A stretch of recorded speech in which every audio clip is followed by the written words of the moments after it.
کیا جو مندی آج بنتی ہے پہلے بنتی تھی؟ جس طرح بریانی آج بنتی تھی پہلے؟ جس طرح ٹوپیاں آج ہیں یہ ٹوپی تھی؟ تو یہ ہے عادت. تو اس کے اندر کوئی اگر نیا طریقہ ایجاد کیا گیا تو یہ جائز ہے، مباح ہے، آپ کے لیے اجازت ہے کہ آپ جیسا چاہیں گھر بنائیں. آپ کے لیے اجازت ہے جیسا چاہیں حلال کھانا بنائیں، جیسے چاہیں روٹی بنائیں.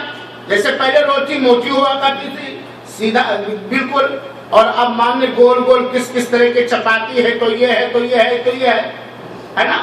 تو یہ جائز، یہ درست ہے، یہ حلال ہے، یہ مباح ہے. حرام کیا ہے؟ عبادت کے اندر بدعت.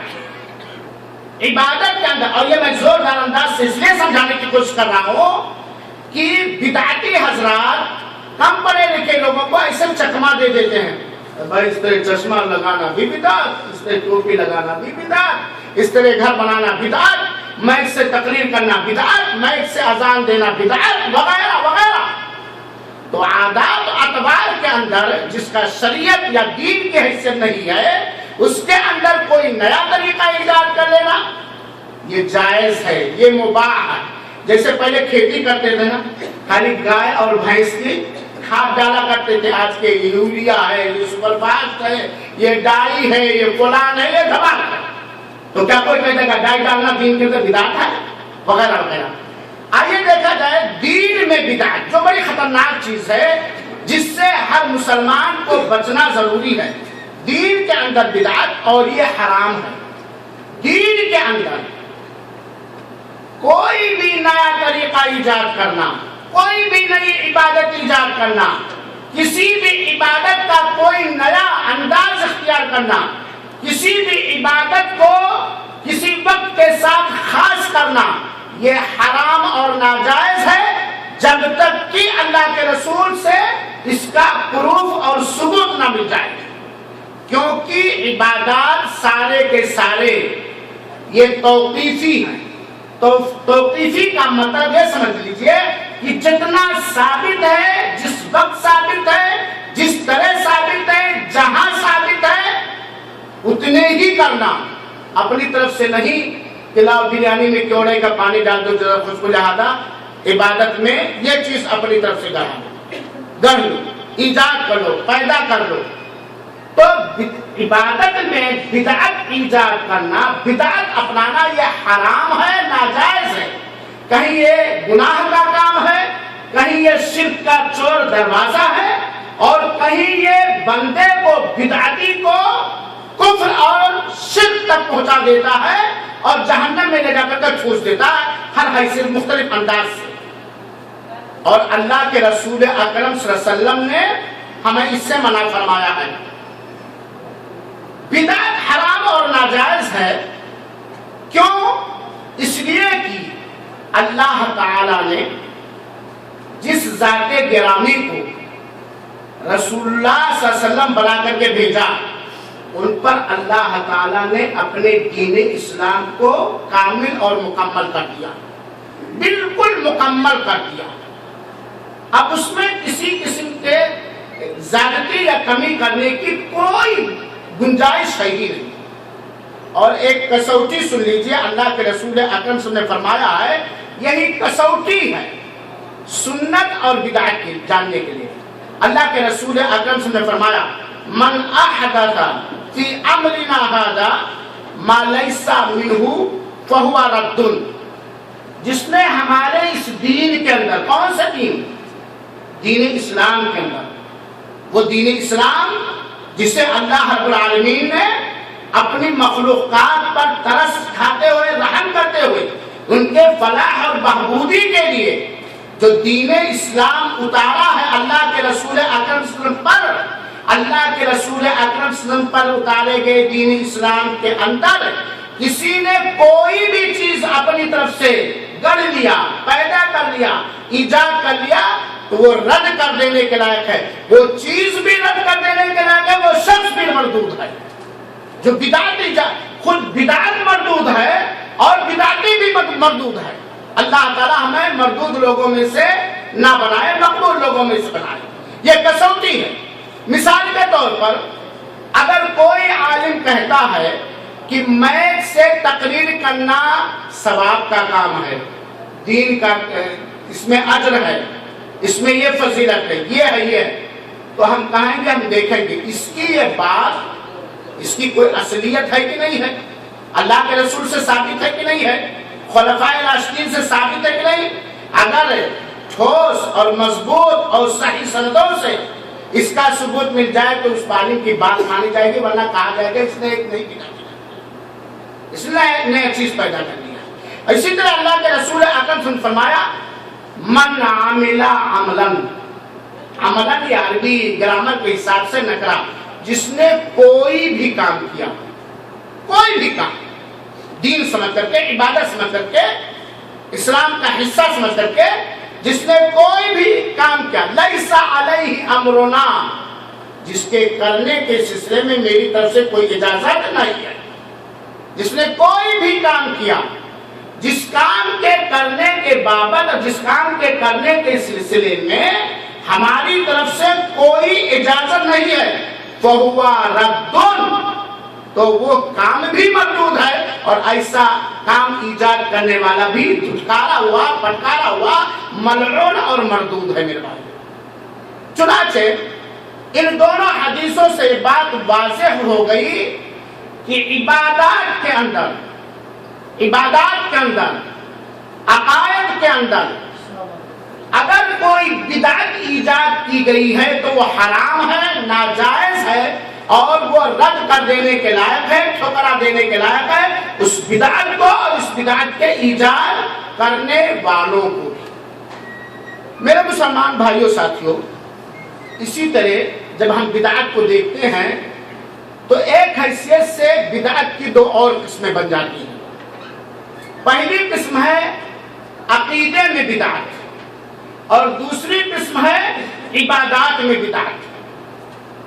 دو چیزیں ہیں نا، عقائد اور عبادات، عقائد میں بدعت اور عبادات میں بدعت، اور دونوں بدعتیں مردود اور حرام اور ناجائز ہیں، کیونکہ چاہے وہ عقائد کا مسئلہ ہو، اور چاہے وہ احکام و مسائل کا مسئلہ ہو، اور چاہے وہ اللہ سے تقرب اور قربت حاصل کرنے کا معاملہ ہو، اور چاہے وہ عبادات کا معاملہ ہو، اللہ کے رسول اکرم صلی اللہ علیہ وسلم نے ہمیں جہاں کسوٹی دیا ہے حق اور ناحق کو سمجھنے کے لیے، سنت اور بدعت کو جاننے کے لیے، ہدایت اور گمراہی کے درمیان فرق کرنے کے لیے، وہی اللہ کے رسول کا آرڈر بھی ہے، وصیت بھی ہے اور حکم بھی ہے۔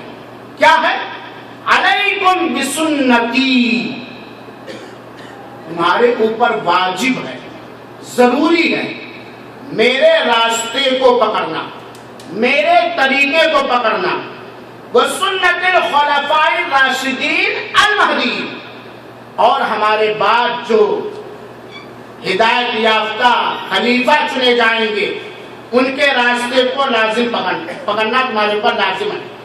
جہاں اللہ کے رسول نے کہا کہ تمہارے پر واجب ہے، فرض ہے، ضروری ہے ہمارے طریقے کو اختیار کرنا، ہمارے راستے کو اختیار کرنا، اور خلفاء راشدین کے طریقے کو، ان کے راستوں کو اختیار کرنا، وہی اللہ کے رسول دوبارہ زور بھی دیا، تمسکوا بہا، اسے چاس لو۔ سمجھ گئے کہ نہیں سمجھے؟ ٹھاس لو، اسے خوب مضبوطی کے ساتھ جکڑ لو۔ کس چیز کو جکڑ لو؟ اللہ کے رسول کے طریقے کو، اللہ کے رسول کے حکم کو، اللہ کے رسول کے تقریرات کو، اللہ کے رسول اکرم کے عمل کو، اور خلفائے راشدین کے عمل۔ تمسکوا بہا، اس کو خوب طاقت لگا کے مضبوطی سے تھام لو، وعضوا علیہا، اور اس کو داڑھ کے دانت سے خوب مضبوطی سے پکڑ لو، وَإِيَّاكُمْ مُحْدَثَاتِ الْأُمُورِ، خبردار، ہوشیار رہنا، دور رہنا، بچے رہنا، دین کے اندر اپنی طرف سے منمانی کوئی چیز کرنے سے۔ یہ اللہ کے رسول اکرم صلی اللہ علیہ وسلم کی وصیت ہے سارے عقائد کے اندر اور سارے عبادات کے اندر۔ تو عبادات میں اور عقائد میں، دونوں میں جو بھی کوئی نئی چیز جس پر اللہ کی شریعت میں ثبوت نہ ہو، یہ گڑھنا ایجاد کرنا یہ گمراہی ہے۔ عقائد کے اندر بھی بہت سارے بدعات پائے جاتے ہیں، تفصیل میں نہ جاتے ہوئے اشارہ کرا، جیسے قدریہ کا عقیدہ، مرجیہ کا عقیدہ، جہمیہ کا عقیدہ، اشاعرہ کا عقیدہ، شیعوں کا عقیدہ، باطنی فرقوں کا عقیدہ، ناصبیوں کا عقیدہ، بریلیوں کا عقیدہ وغیرہ وغیرہ۔ ان کے عقیدے میں بھی بدعت اور ایسی بدعتیں ہیں کہ ان بدعتوں کی بنیاد پر ان کے اوپر کفر کا بھی فتویٰ علماء کرام نے لگایا ہے کہ جن کا یہ عقیدہ، مثال کے طور پر اگر کوئی شخص تقدیر کا انکار کر دے، قرآن سے اور سنت رسول سے تقدیر پر ایمان لانا فرض اور واجب ہی نہیں بلکہ ایمان کا ایک رکن ہے بات نہیں۔ اب اگر کوئی شخص ایک بدعت ایجاد کر لے اس مسئلے میں اور وہ تقدیر کا انکار کرے، تقدیر کے انکار کرنے کی بدعت، وہ کافر ہو جائے گا کہ نہیں کافر ہو جائے گا؟ وہ کافر ہو جائے گا کہ نہیں کافر ہو جائے گا وغیرہ وغیرہ۔ میرے مسلمان بھائیوں اور ساتھیوں، بدعت کی کئی طریقے ہیں، بدعت ایجاد کرنے کے کئی طریقے ہیں اور اس کی کئی اگزامپل اور مثال ہے۔ عبادت، اصل عبادت میں بدعت ایجاد کرنا، اصل عبادت میں بدعت ایجاد کرنا جو کہ شریعت سے ثابت نہ ہو، اصل عبادت میں کوئی بدعت ایجاد کرنا جس بدعت کا ثبوت شریعت سے نہ ہو۔ جیسے مثال کے طور پر آدمی کوئی ایسی نماز ایجاد کر لے جس نماز کا ثبوت شریعت مطہرہ کے اندر نہیں، جس نماز کا ثبوت شریعت مطہرہ کے اندر نہیں، تو بدعت ہوگی کہ نہیں؟ اگر کوئی ایسی نماز آدمی نے گڑھ لیا، پیدا کر لیا کسی بھی کیٹیگری پر، کسی بھی مزاج سے، جس نماز کا ثبوت شریعت کے اندر نہیں ہے، سنت رسول کے اندر نہیں ہے، سنت خلفائے راشدین کے اندر نہیں ہے، وہ نماز بدعت ہوگی کہ نہیں؟ کوئی مثال دے سکتے ہیں؟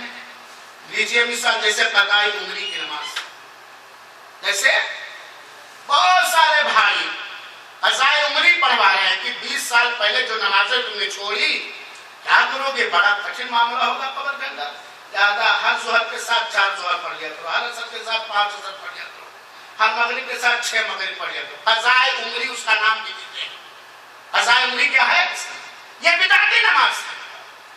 جیسے مثال کے طور پر شبینہ کی نماز جو رمضان میں بہت ساری جگہوں پر پڑھی جاتی ہے، یہ اصل عبادت، ایک نئی عبادت، نماز کی شکل میں ایک نئی عبادت لوگوں نے کر لیا، تو اصل عبادت میں کوئی بدعت ایجاد کرنا جبکہ اس عبادت کا ثبوت شریعت مطہرہ کے اندر نہ ہو۔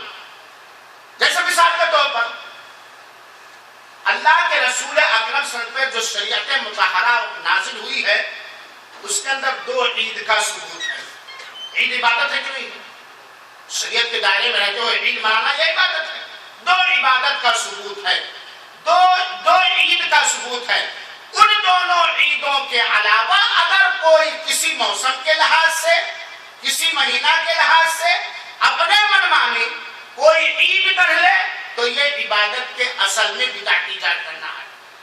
کبھی کبھی بدعت لوگ ایجاد کرتے ہیں ان عبادتوں میں جو عبادت شریعت سے ثابت ہے، وہ عبادت شریعت مطہرہ سے، سنت رسول سے ثابت ہے، لیکن اس عبادت میں زیادہ کر دیتے اپنی طرف سے، یعنی ایسی عبادت جو شریعت سے ثابت ہو اس میں اپنی طرف سے کچھ بڑھا کر کے بدعت ایجاد کرنا، یہ بھی بدعت ہے۔ جیسے مثال کے طور پر ظہر کی کتنی رکعت فرض ہے؟ 4۔ اب کوئی 5 رکعت پڑھنے لگے، دیکھنے میں نماز ہے، دیکھنے میں اللہ کے تقرب حاصل کرنے کا ایک بہترین ذریعہ ہے، تو وہ 5ویں رکعت جو اس نے بڑھایا، نماز ظہر کی نماز ثابت ہے، شریعت سے ثابت ہے، اب اس کے اندر اس نے کیا زیادہ کیا؟ 1 رکعت، تو بدعت ہو جائے گی کہ نہیں ہو جائے گی؟ وہ پوری نماز مردود ہو جائے گی اور ایسا کرنے والا بھی مردود ہو جائے گا۔ بسا اوقات لوگ بدعت ایجاد کرتے ہیں عبادت کی ادائیگی کے کیفیت میں، عبادت کی ادائیگی کے کیفیت میں بدعت ایجاد کرنا، جبکہ وہ کیفیت شریعت سے ثابت ہو۔ عبادت کی ادائیگی میں کوئی ایسی کیفیت گڑھ لینا، طریقہ گڑھ لینا جو طریقہ شریعت سے ثابت نہ ہو، یہ بھی بدعت ہے۔ جیسے مثال کے طور پر نبی کریم صلی اللہ علیہ وآلہ وسلم پر درود پڑھنا عبادت ہے کہ نہیں ہے؟ اللہ کی قربت حاصل کرنے کا ایک ذریعہ ہے کہ نہیں ہے؟ رحمت حاصل کرنے کا ایک ذریعہ ہے کہ نہیں ہے؟ پریشانیوں کا دور کرنے کا ایک ذریعہ ہے کہ نہیں ہے؟ ہے کہ نہیں؟ اب اس کی کیفیت میں لوگ گڑھ لیں اپنی طرف سے کہ جب بھی اذان دیں گے یا نماز کے بعد سارے کے سارے کھڑے ہو کر کے نبی کریم صلی اللہ علیہ وسلم پر درود بھیجیں گے۔ درود اللہ کے رسول پر بھیجنا ثابت نہیں، بلکہ اللہ تعالیٰ نے کہا صلو علیہ وسلم تسلیما، درود ثابت ہے شریعت سے، لیکن اس کے بھیجنے کے طریقہ لوگوں نے اپنی طرف سے کیا کیا؟ گڑھ لیا، تو یہ بھی ناجائز اور حرام ہے۔ جیسے مثال کے طور پر اللہ کا ذکر اذکار، آپ اکیلے بیٹھے بیٹھے 100 بار لا الہ الا اللہ وحدہ لا شریک لہ کہیں، 50 بار استغفر اللہ کہیں، یہ استغفار، یہ تحلیل، یہ تکبیر ثابت ہے کہ نہیں ثابت ہے؟ عید کے دن تکبیر کہنا ثابت ہے کہ نہیں ثابت ہے نا؟ اب اس میں اپنی طرف سے ایک طریقہ ایجاد کر لیا، 10-20 پورے سینٹر میں جتنے موجود ہو سب لوگ ایک ہی ساتھ تکبیر پکارو، تکبیر جماعی جسے کہا جاتا ہے، تو یہ بدعت ہے۔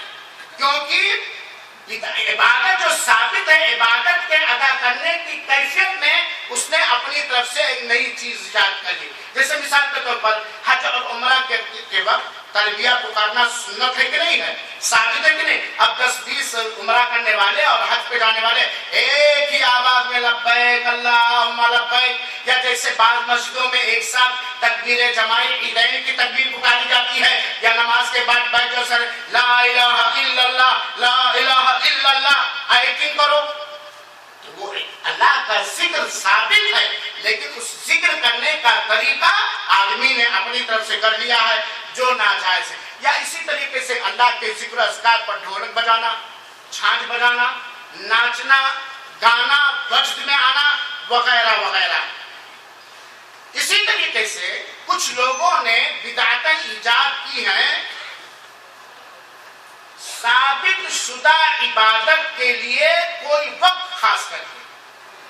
اللہ تعالیٰ نے ہر عبادت کے لیے وقت متعین کر دیا ہے۔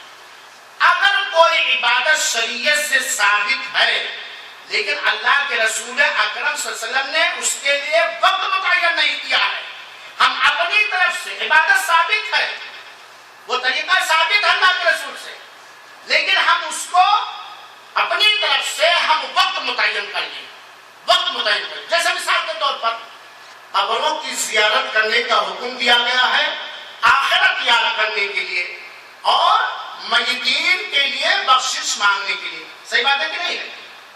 اب کوئی خاص کر لے جمعہ کے دن ہی قبروں کی زیارت کرنا، عیدین کے دن ہی قبروں کی زیارت کرنا، تو یہ چیز کیا ہو جائے گی؟ بدعت اور ناجائز ہو جائے گی۔ جیسے مثال کے طور پر اسی طریقے سے بہت ساری باتیں ہیں، تو بہرحال چاہے اصل عبادت میں کوئی شریعت کے خلاف چیز گڑھ لے یا عبادت کے ادائیگی میں شریعت کے خلاف کوئی چیز گڑھ لے، یا اسی طریقے سے عبادت میں کوئی آدمی اپنی طرف سے کچھ زیادہ کر لے، یا کسی شرعی عبادت کے لیے اپنی طرف سے کوئی وقت متعین کر لے، فکس کر لے، تو یہ ساری چیزیں کیا ہے؟ بدعت کے اقسام میں سے آتی ہیں، ساری کی چیزیں مردود اور ٹھکرانے کے لائق ہیں۔ بدعت کا حکم کیا ہے؟ کیا یہ جائز ہے، درست ہے، سنت ہے؟ کیا بدعت کا حکم کیا ہے؟ بدعت کا حکم یہ ہے کہ یہ حرام چیز ہے اور اس سے بچنا فرض اور واجب ہے۔ یہ حرام اور ناجائز چیز ہے اور اس سے بچنا فرض اور واجب ہے، کیونکہ بدعت یہ دلالت اور گمراہی ہے، کیونکہ یہ بدعت جنت سے محروم کرنے والا عمل اور جہنم میں ڈالنے والا طریقہ ہے۔ کیونکہ یہ بدعت مسلمانوں کے درمیان پھوٹ پیدا کرنے کے لیے بہترین ذریعہ ہے، کیونکہ یہ بدعت غیر مسلموں کی مشابہت اختیار کرنے کا بہترین گولڈن چانس ہے۔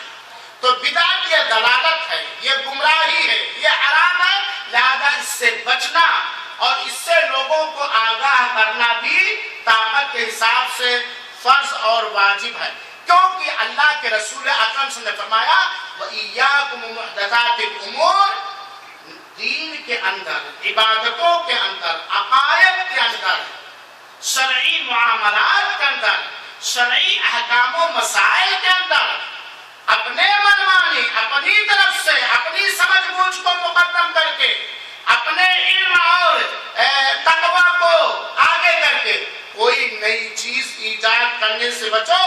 کیوں؟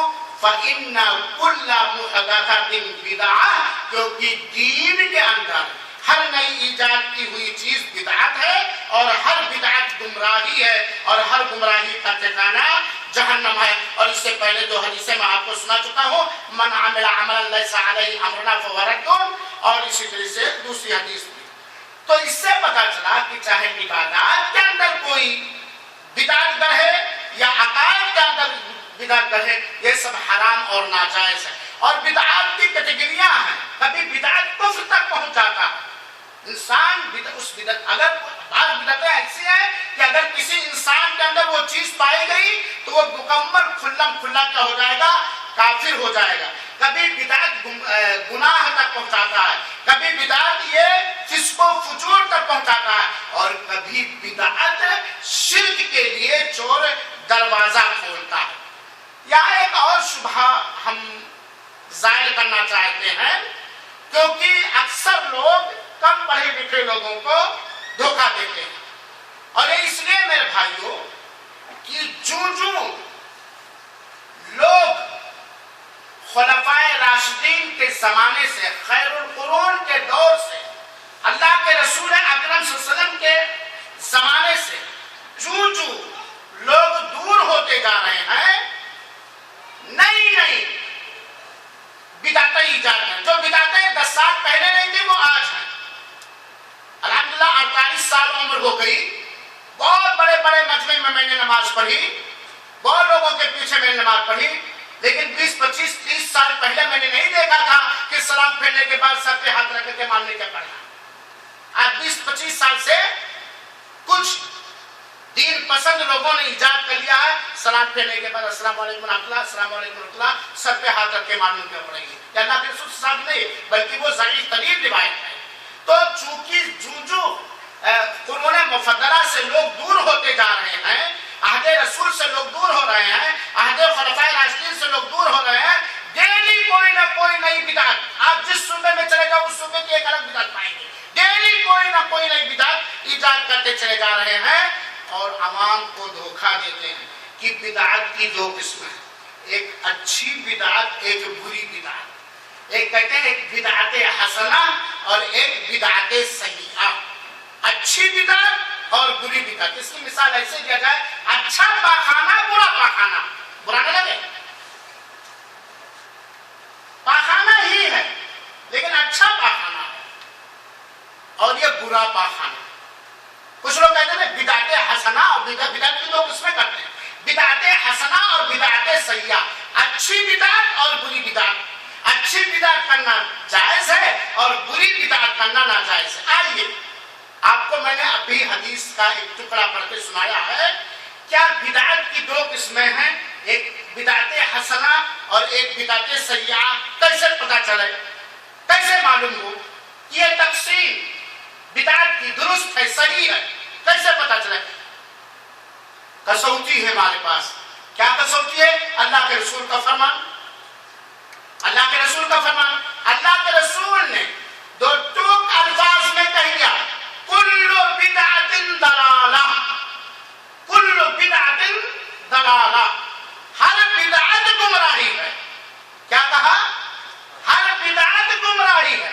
اس میں اللہ کے رسول نے کہیں بدعت حسنہ بدعت سیئہ کی تقسیم نہیں کی ہے۔